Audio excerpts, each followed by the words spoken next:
A murder without a motive. A killer the prosecution said was so twisted, he hatched the ultimate role play with fantasy gamers. They told us how many times she was stabbed. I knew immediately. 55 stab wounds, the knife left in her neck. And they said, we think it's her husband. Mr. Faria. Just like that, everything came together. Did you kill your wife? I thought that's the only person it could be. The victim was already dying. We found out in October of 2011 that the breast cancer had gone to her liver. I thought, oh my gosh, that's a death sentence. The husband now serving his own sentence, life in prison. I was pleased with the outcome and think that justice was served. This may not be an open and shut case. The case is under appeal, and the prosecution is not talking, as we look into questions about the Faria case that never came up in trial. Welcome to our special report, the Faria Murder, a joint investigation combining the resources of Fox 2 and the St. Louis Post-Dispatch. We began this investigation more than 2 months ago after a jury convicted husband Russ Faria for murdering his wife Betsy. We've examined evidence as we've looked into nagging questions you'll see unfold for the first time. Lincoln County 911. 2 days after Christmas, 2011. Russ Faria called 911, said he thought his wife Betsy killed herself. Why would you do this to me? A medical examiner said she was stabbed 55 times, her arms nearly severed, most of the stabbings after she was dead. A crime of passion. When you stab somebody over 50 times, it's usually a crime of passion, a husband or wife. I felt right away it was Russ. The immediate suspect, the husband, Russ Faria. For the first time, you're hearing and seeing evidence like the 911 tape and interrogations. You was stabbed over 25 times. Oh my God, no. 25 times. Over 25 times. And they're not done yet. They're still counting. The major case squad questioned him for days. God is in this room with us right now. And God knows that I did not do this. He did not back down. I did not do this. I did not do it. In our joint investigation with the St. Louis Post-Dispatch, Robert Patrick and I interviewed Russ Faria in prison. It's less than 3 months after a jury convicted him. Did you kill Betsy? No, I didn't. You know, I loved her. I would never and could never do anything like that to anybody, let alone somebody that I love. Evidence techs did not find a drop of blood on him. Police did find these bloody slippers in a closet and a light switch that appeared to be flipped with something bloody. How do you explain bloody slippers? Well, judging by the way that they looked, you know, it appeared to me that they looked like they were dipped. Only those slippers and no bloody footprints. I hadn't even been wearing my slippers. And then I'm told that they were in my closet, which I never put them in my closet. Defense attorney Joel Schwartz added they found no evidence of cleanup. They took the pipes to look for blood. There was no evidence of a shower that night. There was no evidence of blood anywhere in the shower or in the drain pipes. In trial, the state focused on Faria's demeanor. Lincoln County prosecutor Leah Askey told jurors he never needed a Kleenex.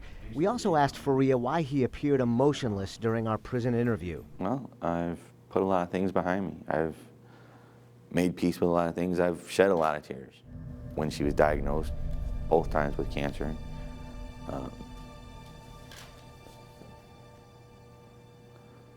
you know, I loved her. I love her still. You know, I didn't kill her. 4 alibi witnesses said Russ was with them from 6 to 9 p.m. in O'Fallon, Missouri.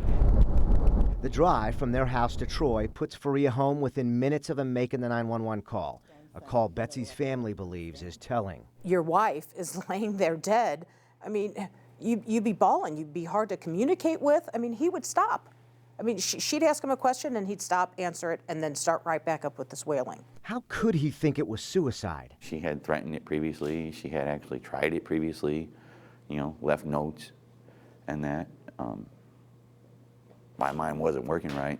You know, I saw slashes on her arms and I jumped to conclusions. He said he knew police would focus on him. He's the husband.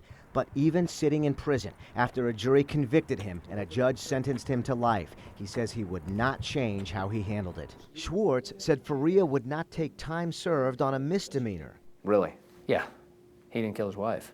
Schwartz said he told prosecutors they had a case, but not against Russ. Our counter was, appoint me as a special prosecutor and let me prosecute the right person, and I'll guarantee you a conviction. This is where the case takes a twist as we reveal suppressed evidence. St. Louis Post-Dispatch reporter Robert Patrick joins me now. He worked with me on this investigation and published this front-page story in Sunday's paper. In trial, Russ's motive for murder did not come out, but Betsy's family believes he did have motive. Betsy's sister told me that she believes Russ found out that Betsy was making life insurance plans. Tell me about some of these plans that she was making. Well, one of Betsy's friends told me that she was very reluctant to accept her fatal cancer diagnosis, but eventually came around to understand that she was going to have to make videos, going to have to say goodbye to people. She was planning on making some videos to say things to her daughters during milestones of their lives, and also parcel out the proceeds of her life insurance at those same milestones. You know, X $1,000 when one graduates from college, you know, $10,000 here to buy a car, that sort of thing. And in these conversations, did anything come up about a fear of Russ? No, nobody that I ever spoke to said that Betsy was afraid of Russ. I mean, they fought, their relationship was up and down, but no one said to me that she was afraid of him. So the insurance proceeds was more about leaving a lasting legacy, that the money would be used for a positive, lasting memory. Right, right. Some people have told me that she was afraid that Russ would be too distraught to spend the money wisely or fail to spend the money wisely, and that's why she gave somebody else the responsibility. And you asked Russ in our prison interview about whether he knew about any change in beneficiary, and here's that clip. Why was she changing insurance beneficiaries at that point? I have no idea. I didn't even know until after I was arrested that had happened. Betsy's family and closest friends were also surprised about the life insurance change. Was there any evidence that Russ did find a change in a policy? I don't believe that the police found any evidence in the house of the insurance policy, and in fact, I don't think anybody was really initially clear on who was the beneficiary of that policy. And there's a bigger reason why this life insurance did not come up in trial. It would open the door for evidence we're about to show you. What the timeline revealed about Betsy Faria's murder, including evidence kept from the jury and a surprise phone call to a juror right after the guilty verdict. We will continue our special report, The Faria Murder, a woman who seemingly had no enemies. I don't think she ever knew a stranger, which is really hard to accept this because everybody loved Betsy. You did not go anywhere with her and not have a good time.